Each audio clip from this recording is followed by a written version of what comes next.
Praise the lord. దేవుని నామానికి మహిమ కలుగును గాక. మన ప్రభువును రక్షకుడైన యేసుక్రీస్తు నామమున మీకు వందనాలు తెలియజేస్తున్నాం. ప్రభు కృప వలన మీరందరూ బాగున్నారని విశ్వసిస్తున్నాం. షకీనా సందేశం అని మా ఆధ్యాత్మిక కార్యక్రమాన్ని అనుదినము వీక్షిస్తూ వాక్యం ద్వారా బలపడుచున్నారని మేము నమ్ముతున్నాం. మీ కొరకు ప్రార్థిస్తున్నాం. ఈరోజు దేవుని వాక్యాన్ని వినడానికి మన హృదయాన్ని సిద్ధపరచుకుందాం. షకీనా మినిస్ట్రీస్ వ్యవస్థాపకులు పాస్టర్ జి విజయ్ కుమార్ గారు వాక్య సందేశం అందిస్తారు. మనమందరం ప్రార్థనాపూర్వకంగా దేవుని మాటలు విని దీవెనలు పొందుదాం.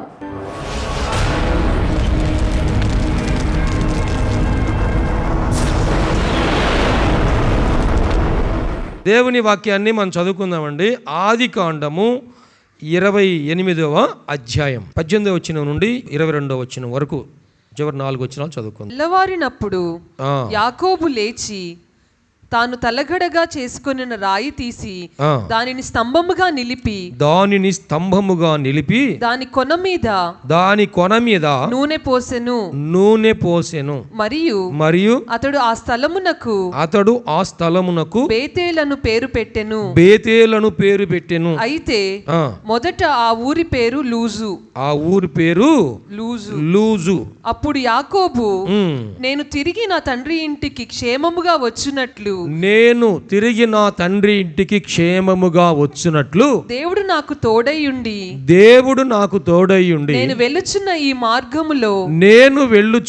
ఈ మార్గములో నన్ను కాపాడి తినుటకు ఆహారమును ధరించుకొనుటకు వస్త్రములను నాకు దయచేసిన ఎడల యెహోవా నాకు దేవుడైయుండును మరియు స్తంభముగా నేను నిలిపిన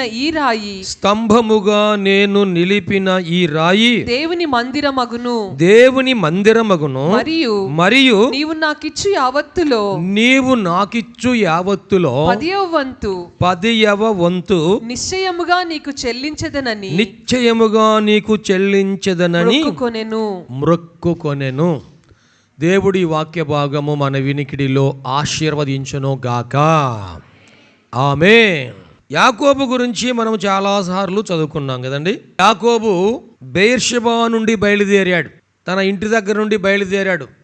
తన అన్నను మోసగించాడు, తండ్రిని మోసగించాడు, ఆశీర్వాదాలన్నీ కూడాను కొట్టేశాడు. ఇప్పుడు వాళ్ళ అమ్మ అంటుంది, అయ్యా యాకోబు, ఇదిగో మీ అన్న వస్తే నేను చంపేస్తాడు, కాబట్టి నువ్వు మీ అన్న ఇద్దరు గొడవపడితే, ఒకవేళ మీరు చనిపోతే ఈరోజే నేను మీ ఇద్దరిని పోగొట్టుకుంటే నేను 2 కళ్ళు పోగొట్టుకున్న వ్యక్తిగా అవుతాను. కాబట్టి నీవు మీ మేనమామ గారింటి దగ్గరికి, మా పుట్టింటికి వెళ్ళిపోయా, అక్కడ వెళ్ళి మీ అన్న కోపం తగ్గేదాకా అక్కడ ఉండి తర్వాత రమ్మని చెప్పింది. వెంటనే యాకోబు బయలుదేరాడు. యాకోబు ఒక సందర్భంలో అంటాడు, నేను ఒక చేతి కర్ర తీసుకొని యొర్దానును దాటి తిని. అక్కడ నుండి బయలుదేరి వస్తున్నాడు. యొర్దాన్ని దాటి వచ్చేసాడు. ఎలా బయలుదేరాడంట? ఉన్న పాటున బయలుదేరాడు. సూట్ కేసు ఉందా, బ్యాగ్ ఉందా, బట్టలు ఉన్నాయా? ఒక కర్ర తీసుకున్నాడంట. ప్రయాణానికి ఒక కర్ర తీసుకొని బయలుదేరాడు. కానీ అతనితో పాటు నూనె బుడ్డి మాత్రం మర్చిపోవాలి. దేవునికి మహిమ కలుగును గాక. ఇశ్రాయేలీయులు ఎప్పుడు కూడా తమ వెంట ఆ నూనె మాత్రం మర్చిపోకుండా తీసుకెళ్తారు. యేసు ప్రభు వారు అంటారు కదా, నేను నీ ఇంటికి వచ్చాను, నేను కాళ్ళు కడుక్కోవడానికి నీళ్ళు ఇవ్వలేదు, నా తల నూనెతో నువ్వు అంటలేదు. ఆ నూనె మాత్రం మర్చిపోకుండా తీసుకుని వెళ్ళాడు. ఈ అధ్యాయంలో 28వ అధ్యాయంలో 10వ వచనంలో యాకోబు బెయేర్షెబా నుండి బయలుదేరి హారాను వైపు వెళ్ళుచు ఒక చోట చేరి ప్రొద్దుగురింకినందున అక్కడ ఆ రాత్రి నిలిచిపోయి ఆ చోటి రాళ్లలో ఒకటి తీసుకొని తనకు తలగడగా చేసుకొని అక్కడ పండుకొనెను. అప్పుడు అతడు ఒక కలగనెను. బెయేర్షెబా నుండి బయలుదేరాడు. ఎటువైపు వెళ్తున్నాడు అంటండి? హారాను వైపు వెళ్తున్నాడు. అక్కడికి వెళ్ళే ప్రయాణంలో ఇప్పుడు బేతేలు దగ్గర దాకా వచ్చాడంట. పొద్దుగురింకింది గనక పరిగెత్తి అలసిపోయి అక్కడికి పడుకున్నాడు. ఇక దారి కనపడటం లేదు, ప్రొద్దు గుంకిపోయింది, చీకటి వచ్చేసింది, వెలుతురు లేదు, ముందుకెళ్ళే మార్గం లేదు. అక్కడ పడుకున్నాడంట. అయితే యాకోబుకి అలవాటు ఏంటంటే తల కింద దిండు పెట్టుకునే అలవాటు. కొంతమందికి దిండు పెట్టుకోకపోతే నిద్ర రాదు. యాకోబు కూడా అదే బ్యాచ్. దిండు పెట్టుకున్నాడు. దిండు లేదుగా, మరి ఇంట్లో అయితే దిండు ఉండేది, కానీ ఇప్పుడు దిండు లేదు. ఎక్కడున్నాడు ఇప్పుడు? ఎక్కడో అడవిలో ఉన్నాడు. అక్కడ ఒక రాయి కనపడిందంట. ఆ రాయి, పెద్ద రాయి తీసుకొని తల కింద పెట్టుకొని పడుకున్నాడు. పడుకుంటే ఒక కల వచ్చింది. ఒక పెద్ద నిచ్చెన కనపడుతుంది. ఒక కొనేమో భూమి మీద ఉంది, మరో కొనేమో ఆకాశమును అంటుకొని ఉంది. ఆకాశమును అంటుకుందంటే అర్థం ఏంటి? నిచ్చెన ఆనుకోవడానికి అక్కడ ఏదైనా ఆధారం అనేది ఉందా లేదా? ఉంది కాబట్టి అది నిలబడింది అక్కడ. ఆ కొన ఎక్కడ ఆనుకుందా అంటే పరలోకపు గవిని దగ్గర ఆనుకుంది. దేవునికి మహిమ కలుగును గాక. ఇప్పుడు ఆయన చూస్తున్నాడంట, ఎంత పెద్ద నిచ్చెన ఉంది అండి ఇక్కడ. చూస్తూ ఉండగానే దేవదూతలంట ఎక్కుచూ దిగుచూ ఉన్నారంట. దేవునికి మహిమ కలుగును గాక. అప్పుడు ఆయనకి మెలకు వచ్చినప్పుడు అంటున్నాడు, నిజంగా ఇక్కడ దేవుడు ఉన్నాడు. దేవునికి స్తోత్రం. ఆయన అక్కడ ఆ స్థలములో దేవుడు ఉన్నాడు కనుకనే ఆ రాత్రి ఆయనకు ఏ ప్రమాదం కూడా జరగలేదు. దేవునికి స్తోత్రం అండి. అడవిలో పడుకోమంటే ఎవరైనా పడుకుంటారా? ఏమండి, అడవిలో పడుకోమంటే మనం పడుకుంటామా? అక్కడ పాములు వస్తాయేమో, లేకపోతే విష జంతువులు కానీ, లేక క్రూర మృగాలు కానీ అడవిలో ఏం తిరుగుతూ ఉంటాయో. ఆఫ్రికా ఖండంలో అంట, కొన్ని ప్రాంతాల్లోనంట మిషనరీలు వెళ్ళినప్పుడు మొట్టమొదట ఆ ప్రాంతంలోకి వెళ్ళినప్పుడు అక్కడ కొన్ని కీటకాలు కుడితేనే చనిపోయారంట. దోమలు కుడితే మనకి ఎలా ఉంటుందో అక్కడ కొన్ని కీటకాలు కుడితేనే చనిపోయారంట. అటువంటి ప్రమాదకరమైన పరిస్థితుల్లో అక్కడ పడుకున్నాడు. ఉదయం లేచాడు. అంటే రాత్రంతా ఎలా నిద్రపోయాడంటే ఇక్కడ దేవుడు ఉన్నాడు. దేవునికి మహిమ కలుగును గాక. మనకు తోడుగా ఆయన ఉంటే ఎక్కడ పడుకున్నా సరే ఏ ప్రమాదము జరగదు. నువ్వు ఇంట్లో పడుకున్నా సరే, బెడ్రూమ్లో పడుకున్నా సరే, లేక ఒక్కోసారి మనం ఎక్కడెక్కడ పడుకుంటాము, బెడ్రూమ్లో కాకపోతే, ఇంట్లో కాకపోతే హాస్పిటల్లో పడుకోవాల్సి వచ్చింది.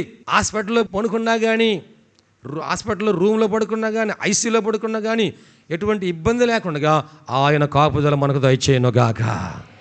ప్రేమేం దేవుని బిడ్డరా, ఈ రాత్రి ఇక్కడ సుఖంగా నిద్రపోయాను అంటే ఇదిగో ఈ స్థలములో దేవుడు దర్శనమిచ్చాడంటే ఇక్కడ దేవుడు ఉన్నాడు. దేవునికి మహిమ కలుగునుగాక. నేను అంటున్నాను, ప్రతిరోజు కూడా మన ఇల్లు బేతేలుగా ఉండునుగాక, మన ఇంటిలో దేవుడు ఉండునుగాక, మన పడక చుట్టూ ఆయన కాపుదల అనుగ్రహించనుగాక. ఎంతమంది పడుకోబోయే ముందు ప్రార్థన చేస్తున్నారు? ఒకసారి స్తోత్రం చెప్తారా? ఏమని ప్రార్థన చేస్తున్నాము? ప్రభువా, ఈ రాత్రి మాకు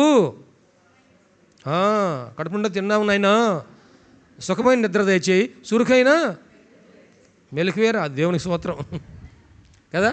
సుఖమైన నిద్ర దయచేయి ప్రభు అని ప్రార్థన చేస్తున్నాం. ఈ రాత్రి దేవుడు ఇక్కడ ఉన్నాడు. నేను నమ్ముతున్నాను, ఈ రాత్రి మందిరంలో దేవుడు ఉన్నాడు. నమ్మిన వారు స్తోత్రం చెబుతారా? హల్లెలూయా. ఆయన అన్నాడు, ఇది దేవుని మందిరమే, ఇది దేవుని ఇల్లు అని. దానికి ఏమని పేరు పెట్టా అంటే బేతేలు అని పేరు పెట్టాడు. బేతేలు అనగా హీబ్రూ భాషలో బేత్ ప్లస్ ఏల్. బేత్ అంటేనేమో ఇల్లు, ఏల్ అంటేనేమో దేవుడు. ఇది దేవుని ఇల్లు. తెలిస్తే సంతోషంగా, తెలియకపోతే రాసుకోవచ్చు, బైబిల్లోనే రాసుకోవచ్చు. బేతేలు అనగా దేవుని ఇల్లు, అనగా దేవుని మందిరము. ప్రేమైన దేవుని బిడ్డలు గమనించండి, ఇక్కడ ఈ బేతేలు యాకోబు ఈ స్థలములో దర్శించినటువంటి సమయం గురించి ఒక మాట మనం ముందుకు వెళ్ళినట్లయితే ఆదికాండము 12వ అధ్యాయము 7వ వచనం. యెహోవా అబ్రహామునకు ప్రత్యక్షమై నీ సంతానమునకును, అబ్రాహామునకు ప్రత్యక్షమై నీ సంతానమునకు ఈ దేశం ఇచ్చెదరని చెప్పగా అతడు తనకు ప్రత్యక్షమైన యెహోవాకు ఒక బలిపీఠమును కట్టెను. అక్కడ నుండి అతడు బయలుదేరి బేతేలుకు తూర్పుననున్న కొండకు చేరి పడమటనున్న బేతేలునకు తూర్పునున్న హాయికిని మధ్యను గుడారము వేసి అక్కడ యెహోవాకు బలిపీఠమును కట్టి యెహోవా నామమున ప్రార్థన చేసెను. దేవునికి స్తోత్రం. హల్లెలూయా. ఇప్పుడు అబ్రహాము ఎక్కడైతే బలిపీఠం కట్టాడో, ఎక్కడైతే గుడారం వేశాడో, అబ్రహాం ఎక్కడ ఇల్లు కట్టుకున్నాడో, ఎక్కడ గుడారం వేశాడో, ఎక్కడ బలిపీఠం కట్టాడో, ఎక్కడ ప్రార్థన చేశాడో, అదే స్థలానికి అబ్రహాం యొక్క మనవడిగైనటువంటి యాకోబు ఇప్పుడు వచ్చి చేరాడు. గట్టిగా చప్పట్లు కొడుతూ యేసయ్యకి మహిమ చేద్దామా? ఈ యాకోబును కూడా దేవుడు అదే స్థలములో బేతేలునకు వెళ్ళి అక్కడ నీవు బలిపీఠం కట్టమన్నాడు. ఆదికాండము 35వ అధ్యాయంలో మనం గమనించినట్లయితే మొదటి వచనం, దేవుడు యాకోబుతో నీవు లేచి బేతేలునకు వెళ్ళి అక్కడ నివసించి నీ సహోదరుడిని ఏశావు ఎదుట నుండి నీవు పారిపోయినప్పుడు నీకు కనబడిన దేవునికి అక్కడ బలిపీఠమును కట్టుమని చెప్పెను. దేవునికి మహిమ కలుగును గాక. ఇప్పుడు అబ్రహామునకు దేవుడు ఎక్కడైతే ప్రత్యక్షమయ్యాడో అక్కడే దేవుడు ఎవరికి ప్రత్యక్షమయ్యాడంట? యాకోబునకు ప్రత్యక్షమయ్యాడు. జాగ్రత్తగా గమనించండి, అబ్రహామునకు కనబడినటువంటి దేవుడు అక్కడ కదండి, అక్కడ అతడు తనకు ప్రత్యక్షమైన యెహోవాకు ఒక బలిపీఠమును అబ్రహాము కట్టెను. ఇక్కడ దేవుడు అంటున్నాడు, యాకోబు నీకు కనబడిన దేవునికి ఎక్కడ కనబడ్డాడు? బేతేలులో కనబడ్డాడు. ఆ బేతేలులో నీవు వెళ్ళి మరలా బలిపీఠము కట్టమను. ఏ స్థలములో అబ్రహాం బలిపీఠం కట్టాడో అదే స్థలంలో ఈ యాకోబు బలిపీఠం కట్టాడు. గమనించండి, అబ్రహాం ఎప్పుడు పుట్టాడు? అబ్రహాము ఏ సంవత్సరంలో పుట్టాడు అంటే క్రీస్తు పూర్వము 2106వ సంవత్సరములో అబ్రహాము పుట్టాడని మనకి చరిత్ర చెబుతాం. మీరు గూగుల్ కూడా సెర్చ్ చేసినా కానీ అక్కడ గూగుల్లో కూడా చెప్తారు, దాంట్లో సమాధానం వచ్చింది. అబ్రహాము క్రీస్తు పూర్వము 2106 అంటే యేసుక్రీస్తు వారు జన్మించడానికి ముందు చరిత్ర సంవత్సరాలు పైనుండి కిందకు వస్తాయి. క్రీస్తు పూర్వము 4000 సంవత్సరాల సమయంలో ఆయన ఈ ఆదికాండము ప్రారంభమైనట్లుగా చరిత్రకారులు తెలియజేస్తున్నారు. 4000 నుంచి 3000, 3000 నుంచి 2000, 2000 నుంచి 1000, 1000 నుంచి 100, 100 నుంచి 0 దాకా వచ్చేసింది. మళ్ళీ 0 నుంచి 1, 2, 3 స్టార్ట్ అయ్యి ఇప్పుడు 100, 200, 1000, 2000 అయిపోయి ఇప్పుడు 2026వ సంవత్సరంలో ఉన్నాం. దేవునికి స్తోత్రం చేద్దామా? హల్లెలూయా. అంటే 2106వ సంవత్సరంలో అబ్రహాం గారు పుట్టారంట. అబ్రహామును దేవుడు ఏ వయసులో పిలిచాడు? అబ్రహామును ఏ వయసులో దేవుడు పిలిచాడండి? 75 సంవత్సరాల వయసు ఉన్నప్పుడు అబ్రహామును దేవుడు పిలిచాడు. అర్థమైందా? అబ్రహామును ఏ వయసులో పిలిచాడంటే దేవుడు 75 సంవత్సరాల వయసులో పిలిచాడు. నిన్ను దేవుడు ఏ వయసులో పిలిచాడు? పిలిచాడా పిలవలేదా? నన్ను కూడా దేవుడు పిలిచాడన్న స్తోత్రం చెప్తారా? హల్లెలూయా. కొంతమంది ఆలోచించారు, నన్ను పిలిచాడా పిలవకుండా వచ్చానా? ఊర్లో భోజనం అంటే వెళ్తాం కదా, అలాగే వచ్చానా? పిలవకపోయినా కానీ దేవుడు అబ్రహాం పిలిచాడు. 75 సంవత్సరాల వయసులో పిలిచాడు. నన్ను 19 సంవత్సరాల వయసులో నన్ను పిలిచాడు. దేవునికి మహిమ కలుగును గాక. మరి నిన్ను ఏ వయసులో పిలిచాడు ఒకసారి గుర్తు చేసుకోండి. ఎందుకంటే దేవుడు పిలిచిన పిలుపుని ఎప్పుడు మర్చిపోకూడదు. ఆ పిలుపుని బట్టి మనము ఎన్ని సంవత్సరాలు అయింది నన్ను పిలిచి, నన్ను రక్షించి, నన్ను కాపాడి, నన్ను బ్రతికించి, నాకు రక్షణ ఇచ్చి నేను బాప్తీసం పొంది 2 సంవత్సరాలు అయింది. ఇంకా బాప్తీసం పొందకపోతే నేను బాప్తీసం పొందాలి. పొందితే నేను పొందిన తర్వాత ఇంతకాలం అయింది. అయితే నా ఆత్మీయ జీవితంలో ఎటువంటి అభివృద్ధి ఉంది, ఎటువంటి ఎదుగుదల ఉంది, ఇంకా నేను ఏం పొందుకోవాలి, ఇవన్నీ మనం ఆలోచన చేసుకోవాలి. మనం సిద్ధపాటు కలిగి ఉండాలి. ఒక ప్లానింగ్ అనేది మన జీవితానికి అవసరము. నీ కుటుంబానికి ఒక ప్లానింగ్ అవసరము. నీ బిడ్డల గురించి ఒక ఆలోచన అవసరం. ఆడపిల్ల పుట్టింది, మగ పిల్లవాడు పుట్టాడు, ఈ బిడ్డ గురించి నేనేం చేయాలి? సంసోను తల్లిదండ్రులు అడిగారు. దైవజనుడా యేసయ్య, అక్కడ వారు ప్రార్థన చేసినప్పుడు దేవదూత వచ్చారంట పరలోకం నుండి.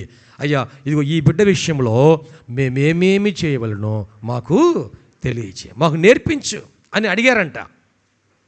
ఈ రోజున మన బిడ్డల గురించి మనం కొన్ని విషయాల్లో ఏ ప్లానింగ్ లేకపోతే, అయ్యో 10th క్లాస్ వచ్చేసారు, 10th అయిపోతుంది, ఇంటర్మీడియట్ జాయిన్ చేయాలంటే ఎంత ఫీజు కట్టాలో భయపడుతున్నామంటే ప్లానింగ్ లేనని అర్థం. ప్లానింగ్ ఉంటే ఆ బిడ్డ పుట్టగానే 15వ సంవత్సరం వయసు వచ్చేసరికి 10th క్లాస్కి వచ్చేస్తారు. ఈ 10th క్లాస్ అయిపోయిన తర్వాత చదివించడానికి ఏం ప్లానింగ్ చేయాలి? ఇంటర్మీడియట్ జాయిన్ చేయాలా? ఎంత ఖర్చు అవుతుంది? ఇంటర్మీడియట్ అయిపోయిన తర్వాత ఏం జాయిన్ చేయాలి? బైపీసీయా, ఎంపీసీయా, మెడిసినా, ఇంజనీరింగా? మెడిసిన్కి అయితే ఎంత ఖర్చు అయ్యేది? ఇంజనీరింగ్ అయితే ఎంత ఖర్చు అయ్యేది? మంచి కాలేజీలో చదివిస్తే మంచి ఉద్యోగాలు వస్తాయంట, మంచి భవిష్యత్తు ఉంటుందంట. కాబట్టి నేనేం చేయాలి? ఒక ఆలోచన. మనం ఏదో పట్టుకుటి కోసం ఈ గుంటూరు వచ్చాము అనుకుందాం. ఇక్కడ వచ్చిన తర్వాత ఒక అద్దె ఇంట్లో ఉంటున్నాం. అద్దె ఇంట్లో ఉంటే ఎంతకాలం అద్దె ఇంట్లో ఉంటాం? ఒక సొంత ఇల్లు మనకు కావాలి కదా. కనీసం ఈ ఉపవాస ప్రార్థనలైనా సరే, ప్రభువా మాకు సొంత ఇల్లు దయచేయి నేను ప్రార్థన చేద్దామా, ఉపవాసం ఉండి ప్రార్థన చేద్దామా, ప్రభుని అడుగుదామా. ఒక ప్లానింగ్, ఒక ఆలోచన, భవిష్యత్తు గురించి ఒక ముందు చూపు ఇవి మనకు ఉండాలి. 75 సంవత్సరాల వయసులో అబ్రహామును పిలిచినప్పుడు అబ్రహాము అక్కడి నుంచి బయలుదేరాడు. ఆయన బేతేలుకు వచ్చి అక్కడ ఒక గుడారం వేశాడు, అక్కడ ఒక బలిపీఠము కట్టాడు. అయితే ఆయన 2106 సంవత్సరములో పుట్టిన ఆయన 2181 సంవత్సరంలో ఆయన ఈ బలిపీఠం కట్టాడు. దేవునికి స్తోత్రం. అయితే ఆయన కుమారుడు, అబ్రహాం కుమారుడు పేరేం పేరండి? ఇస్సాకు. ఇస్సాకు కుమారుడు పేరు యాకోబు. ఈ యాకోబు ఎప్పుడు పుట్టాడయా అంటే 2006 సంవత్సరంలో పుట్టాడు. 2006 సంవత్సరంలో పుట్టాడు. ఇతను 76 సంవత్సరాల వయసులో ఇంట్లో నుంచి బయలుదేరాడు. ఎక్కడికి? మేనమామ గారింటికి వెళ్ళటానికి 76 సంవత్సరాల వయసులో బయలుదేరాడు. ఆయన అక్కడికి వచ్చేసరికి 2082 సంవత్సరాలు, దాదాపు ఇంచుమించు 99 సంవత్సరాల తర్వాత ఎక్కడైతే అబ్రహాం బలిపీఠం కట్టాడో అదే స్థలములో బేతేల్లోనికి ఈ యాకోబు వచ్చి అక్కడ పడుకోగానే దేవుడు దర్శించాడు. ఏ స్థలములో అబ్రహాంతో మాట్లాడాడో అదే స్థలములో యాకోబుతో మాట్లాడుతున్నాడు. ఆ బేతేలు ఇగో దేవుని మందిరంలో దేవుడు నీతో మాట్లాడాలని ఆశపడుతున్నాడు. నమ్మిన వారు గట్టిగా చెప్పట్లు కొడుతూ యేసయ్యను ఆహ్వానిస్తారా? నాతో మాట్లాడు ప్రభా, నేను ఒక బలిపీఠం కడతానయ్యా. ఆయన అంటున్నాడు, యాకోబు తలగడగా చేసుకున్న రాయిని తీసి, ఆ రాయి తీసి ఏం చేసి అంటండి, ఆ రాతిని స్తంభముగా నిలిపాను. దేవునికి స్తోత్రం. అసలు అక్కడ మందిరం ఉందా? ఏమన్నా మందిరం లేదు. అక్కడ ఏమన్నా స్తంభాలు ఉన్నాయా? స్తంభాలు, పిల్లర్లు ఏమన్నాయా? పోస్టులు ఏమన్నాయా? ఏమి లేవు. కానీ ఆ రాతిని తీసి స్తంభముగా నిలబెట్టి దాని మీద ఏం పోసాడు అంటండి? నూనె పోసాడు. అడవిలో ఎక్కడ ఏమీ లేదు, తినడానికి ఆహారం లేదు, తాగడానికి మంచినీళ్ళు కూడాను తెచ్చుకుని ఉన్నాయి, అయిపోయినాయో ప్రయాణంలో. కానీ చేతిలో ఏముందంటండి? నూనె ఉన్నది. దేవునికి స్తోత్రం అండి. ఆ రాతి మీద నూనె పోసి, దేవునికి స్తోత్రం, ఆ రాతిని ఏమన్నా అంటే ఇది స్తంభం, దేవుని స్తంభము, మందిరము. ఈ రాతి మీద నూనె పోసిన తర్వాత ఇదిగో ఈ స్తంభమే మందిరానికి పునాది, మందిరానికి ఒక నిలబెట్టే ఆధారమైనటువంటి స్తంభము. ఇది నిజంగా దేవుని మందిరము. దేవునికి మహిమ కలుగును గాక. హల్లెలూయా. ఇది దేవుని మందిరము. ఆయన అంటున్నాడు ఇది దేవుని మందిరము అని. అక్కడ ఇది భయంకరమైన స్థలం అన్నాడు, ఇది దేవుని మందిరం అన్నాడు, ఇది దేవుని ఇల్లు అని అన్నాడు. అపోస్తల కార్యం 4వ అధ్యాయం 11వ వచనం చకచకా చదువుకుందామా? అపోస్తల కార్యం 4వ అధ్యాయం 11వ వచనం. ఇల్లు కట్టువారైన మీరు తృణీకరించిన రాయి ఆయనే, ఆ రాయి మూలకు తలరాయి ఆయనే. ఆ రాయి మూలకు తలరాయి. ఈ లోకము ఎవరినైతే తృణీకరించిందో ఆ రాయి మూలకు తలరాయి. ఎఫెసీ పత్రిక 2వ అధ్యాయం 20వ వచనం కూడా చూడండి దయచేసి. ఈ ఇల్లు కట్టు వారు నిషేధించిన ఈ రాయి. ప్రేమ దేవుని బిడ్డలారా, ఈ రోజున లోకమంతా కూడాను చాలా అన్ని దేశాల్లో కూడా ఈ సిలువ ధ్యానాలు జరుగుతూ ఉన్నాయి. యేసు ప్రభు వారు సిలువలో ఎందుకు మరణించారు? ఆ సిలువ యొక్క విలువేమిటి? ఆయన మరణములో ఉన్నటువంటి పరమార్థం ఏంటి? ఎందుకు చనిపోయారు? ఆయన ఎలాగున సమాధిలోంచి తిరిగి లేచారు? ఎలాగున పరలోకానికి ఆరోహణమై ఆయన వెళ్ళారు? మరలా ఆయన ఎలా రాబోతున్నాడు? ఇవన్నీ కూడాను సమాజ సంఘము ధ్యానిస్తూ ఉన్నారు. అయితే లోకం అనుకుంటున్నారంట వాళ్ళకి అది పిచ్చి పట్టింది, ఆయన చనిపోయాడంట, ఆయన చనిపోయాడంట యేసు ప్రభు వారు. దాని గురించి వీరందరూ కూడాను ఉపవాసం ఉండి ప్రార్థన చేస్తున్నారంట. అసలు యేసు ప్రభు వారు 40 రోజులు చనిపోవడానికి ముందు 40 రోజులు ఉపవాసం ఉన్నాడా? వీళ్ళు ఎందుకు ఉపవాసం ఉంటున్నారు అని కొంతమంది విమర్శించే వాళ్ళు ఉన్నారు. వారందరికీ వందనాలు, దేవుని స్తోత్రం. ఒక అన్యుడు విమర్శిస్తున్నాడు, ఏమని? ఆ చచ్చిపోయిన శవానికి వీళ్ళు పూజలు చేస్తున్నారు అని. ఆయనకు వందనాలు, దేవునికి స్తోత్రం. మీరు తృణీకరించినటువంటి ఈ రాయి మూలకు లోకమంతా కూడా విమర్శించారే. ఎందుకు చచ్చిపోయాడు ఆయన సిలువలో? శక్తి కలిగిన దేవుడైతే, బలం కలిగిన దేవుడైతే, మహిమ కలిగిన దేవుడైతే ఎందుకు చనిపోతాడండి అని అందరు కూడా తృణీకరిస్తున్నారే. మీరు తృణీకరించిన ఈ రాయి, ఇల్లు కట్టువారైన మీరు తృణీకరించిన ఈ రాయి మూలకు తలరాయి ఆయన. ఎఫెసీ పత్రిక 2వ అధ్యాయం 20వ వచనం చూడండి. క్రీస్తు యేసే ముఖ్యమైన మూలరాయి అయి ఉండగా అపోస్తలులను ప్రవక్తలను వేసిన పునాది మీద మీరు కట్టబడి ఉన్నారు. సంఘమా, మీరందరూ కూడాను క్రీస్తు యేసే ముఖ్యమైన మూలరాయి అయి ఉండగా, ఆ రాయి మీదనే, ఆ బండ మీదనే ఈ సంఘము కట్టబడుతూ ఉంది. యెషయా గ్రంథము 28 అధ్యాయం 16 వచనం కూడా చదువుకుందాం. గమనించండి, ఈ ముఖ్యమైన మూలరాయి మీద, ఈ తలరాయి మీద, ఈ పునాది రాయి మీద, ఈ బండ మీద ఇదిగో అపోస్తలులు అలాగనే ప్రవక్తలను వేసిన పునాది మీద మీరు కట్టబడి ఉన్నారు. మనం అందరం కూడాను ఈ బండ మీద కట్టబడిన అనుభవం మనం కలిగి ఉండాలి. యేసుక్రీస్తు వారి ఆ బండ, తమను వెంబడించిన ఆత్మ సంబంధమైన బండలోనిది వారు త్రాగిరి. ఆ బండ క్రీస్తే, ఆ బండ క్రీస్తే. ప్రభువారి మత్తయి సువార్త 7:20 వచ్చిన చదవదు కానీ అక్కడ చెప్పారు, ఈ నా మాటలు విని వాడు చొప్పున చేయి ప్రతివాడు బండ మీద తన ఇల్లు కట్టుకొనిన బుద్ధిమంతుని పోలి. వానలు కురిసెను, వరదలు వచ్చాను, గాలి విసిరి ఆ ఇంటి మీద కొట్టాను, కానీ అది స్థిరముగా, దేవునికి మహిమ కలుగును గాక. ఆ బండ స్థిరముగా ఉన్నది కనుక, బలముగా ఉన్నది కనుక ఆ జీవితాలు, ఆ కుటుంబాలు, ఆ బ్రతుకులు స్థిరంగా నిలబడ్డాయి. దేవునికి స్తోత్రం. యేసుక్రీస్తు వారి మీద ఆధారపడి కట్టుకున్న జీవితాలు, కుటుంబాలు స్థిరంగా నిలబడను గాక.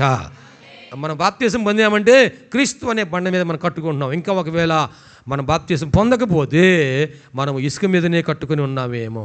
దేని మీద ఆధారపడ్డామండి? లోకం మీద ఆధారపడుతున్నాము, మన కష్టార్జితం మీద ఆధారపడుతున్నాము, మన ఆరోగ్యం మీద ఆధారపడుతున్నాము, ఇంకా దాని మీద దీని మీద చాలా బంధువుల మీద ఆధారపడుతున్నాం, స్నేహితుల మీద ఆధారపడుతున్నాం, ఉద్యోగం మీద ఆధారపడుతున్నాం, మనం నమ్ముకున్నటువంటి వ్యాపారం మీద ఆధారపడుతున్నాం, సంపాదించిన డబ్బుల మీద ఆధారపడుతున్నాం. అయితే గమనించండి, యాకోబు చివరిలో ప్రార్థన చేశాడు కదా. ఏమన్నాడు యాకోబు? నాకు తినడానికి ఆహారమును, ధరించుకోవడానికి వస్త్రములను నాకు దయచేసిన ఎడల యెహోవా నాకు దేవుడు అయి ఉండను. గమనించండి, జాగ్రత్త వినండి. నా వైపు చూస్తున్నారా? తినడానికి ఆహారం నాకు ఇస్తే ప్రభువా, ధరించుకోవడానికి వస్త్రాలు ఇస్తే, ఇదిగో నిన్నే నేను వెంబడిస్తానయ్యా, సేవిస్తాను, నువ్వు ఇచ్చినటన్నింటిలో కూడా నేను దశమ భాగం నీకు చెల్లిస్తాను అని మొక్కుబడి చేసుకున్నాడు. ఈ రోజున తినడానికి ఆహారం కొరకు మనం ఎంతమంది ప్రార్థన చేస్తున్నాం? మా అనుదిన ఆహారం నేడు మాకు దయచేయమని ప్రార్థన చేస్తున్నాగా. మరి ఆ మాట చెప్పరేంది? తినడానికి ఆహారం కోసం ఎంత ప్రార్థన చేస్తున్నాం అంటే, పాస్టర్ గారు రోజు చేస్తున్నాంగా కదా. ఎప్పుడు చేస్తున్నాం? ఇక్కడ సాయంత్రం చేస్తాం, కానీ పొద్దున పూట కూడా చేయాలి కదా. పొద్దున పూట చేస్తే పొద్దున పూట టిఫిన్ వచ్చేది, మధ్యాహ్నం భోజనం వచ్చేది, సాయంత్రం అలాగే 5ంటికి పానీపూరి కూడా వచ్చేది. దేవునికి స్తోత్రం. యాకోబు చేసిన ప్రార్థన మీరు జ్ఞాపకం చేసుకోండి. దేవా, తినుటకు నాకు ఆహారం దయచేయండి ఆయన.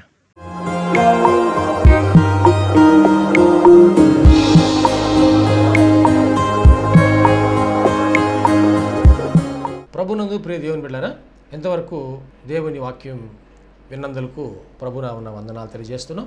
మనం అందరం ప్రార్థనలో ఏకీపిద్దాం. తలలు వంచి కనులు మూసుకొని ప్రార్థనలో ఏకీపిద్దామండి. ప్రార్థించుకుందాం. మహోన్నతుడైన దేవ, పరిశుద్ధుడైన మా ప్రభువా, నీ పరిశుద్ధమైన పాదములకు వందనాలు. ఇదిగో నాయన, ఈ వాక్యము ద్వారా నాతో మాతో మీరు మాట్లాడినందుకు వందనాలు ప్రభా. అవును, నువ్వు సజీవుడైన దేవుడు అయ్యా, మాట్లాడే దేవుడు ప్రభా. ఈ వాక్యం మా హృదయంలో పదిలిపరుచుకుంటూ సహాయం చేయండి. సంపూర్ణమైన మారు మనసు మాకు దయచేయండి. పాప క్షమాపణ అనుభవం మాకు దయచేయండి. రక్షణ ఆనందం మాకు దయచేయండి ప్రభువా. ఈ అనారోగ్యములు, బలహీనతలు, సమస్యలు, శోధనలు, సైతాను ఆటంకాలు అన్నీ కూడా యేసుక్రీస్తు నామములో తొలగించండి నాయన. పరిశుద్ధాత్మ దేవ, మీ కార్యం జరిగించండి అయ్యా. మీరు మాకు తోడుగా ఉండి దీవించండి. మమ్మల్ని, మా కుటుంబం జ్ఞాపకం చేసుకోండి. మా బిడ్డలు మీరు ఆశీర్వదించండి ప్రభువా. మా కుటుంబంలో రక్షణ ఆనందం సంపూర్ణంగా దయచేయండి. ఎటువంటి అవసరాలని మీకు తెలుసునైనా ప్రతి అవసరతలో కూడా మాకు సహాయం దయచేయండి.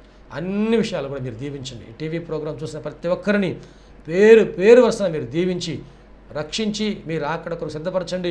మంచి భవిష్యత్తును వారికి దయచేసి మీ కృపలో మీరు వర్ధలు చేయమని నీకే సమర్పణ చేసుకుంటూ యేసయ్య పరిశుద్ధ నామములో స్తుతించి ప్రార్థించి వేడుకుంటున్నాము తండ్రి. ఆమెన్. తండ్రి, కుమార, పరిశుద్ధాత్మ త్రియేక దేవుని దీవెన తోడుగా నడిపించను గాక. Amen, amen, amen. మీ అందరికీ ప్రభునామన వందనాలు. దేవుడు మిమ్మల్ని దీవించను గాక. ఆమెన్. షకీనా ప్రార్థనా మందిరము దేవుని యొక్క దర్శనములో దేవుని కృప వలన 2012వ సంవత్సరము మే నెల 1వ తారీఖున ప్రతిష్ఠ చేయటం జరిగింది. ఈ మందిరంలో దేవుని ఆరాధించుటకు విచ్చేసిన వారు ఆత్మరక్షణ, శరీర స్వస్థత, వారి జీవితంలో ఆశీర్వాదాలు పొందుకుంటూ ఉన్నారు. ఉపవాస ప్రార్థనలో అభిషేకించబడి దేవుని ఆత్మతో ఆరాధించుచున్నారు. అనేక మంది పరిశుద్ధాత్మతో నింపబడుచున్నారు. దురాత్మ బంధకములతో బంధించబడిన వారు సాతాను బంధకాల నుంచి విడిపించబడి ఆశీర్వాదం పొందుతూ ఉన్నారు. రక్షణ లేని వారు బాప్తిసం పొంది రక్షణ ఆనందాన్ని అనుభవిస్తూ ఉన్నారు. ఈ మందిరంలో చేయబడుచున్నటువంటి ఉపవాస ప్రార్థనలు, అభిషేక ఆరాధనలో అనేక మంది దీవించబడుతూ ఉన్నారు. ప్రియ స్నేహితులారా, మీరును సమస్యల్లో సతమతమవుతున్నారా? వ్యాధి బాధలతో పీడించబడుతున్నారా? నెమ్మది లేక బాధపడుతున్నారా? రండి, షకీనా ప్రార్థనా మందిరంలో ఆరాధనలో ఏకీభవించండి. ప్రభు మీకు సహాయం చేయగలరు. ప్రతి నెల 2వ శనివారము షకీనా ప్రార్థనా మందిరంలో సంపూర్ణ రాత్రి ఉపవాస ప్రార్థన ఏర్పాటు చేయబడింది. ఈ ఉపవాస ప్రార్థనలో అనేక మంది ఆత్మతో అభిషేకించబడుతున్నారు. అనేక మంది ఆత్మ వరములతో నింపబడుతున్నారు. దురాత్మ బంధకముల్లో ఉన్నవారు విడిపించబడుతున్నారు. దేవుని యొక్క ఆశీర్వాదాలు పొందుకుంటున్నారు. అనారోగ్యంతో ఉన్నవారు స్వస్థపరచబడుతూ ఉన్నారు. ఈ సందేశం మీకు ఆశీర్వాదకరంగా ఉందని నమ్ముచున్నాం. ఈ సందేశం ద్వారా మీరు పొందిన మేలులు మరియు మీ ప్రార్థన అవసరతలు మాతో తప్పక పంచుకొనగలరు. మా అడ్రస్ షకీనా ప్రార్థనా మందిరం, శారదా కాలనీ 32వ లైన్, రెడ్డిపాలెం రోడ్, గుంటూరు. మా ఫోన్ నంబర్స్ 9963242497, మరి యొక్క నెంబర్ 8855539777. Praise the lord.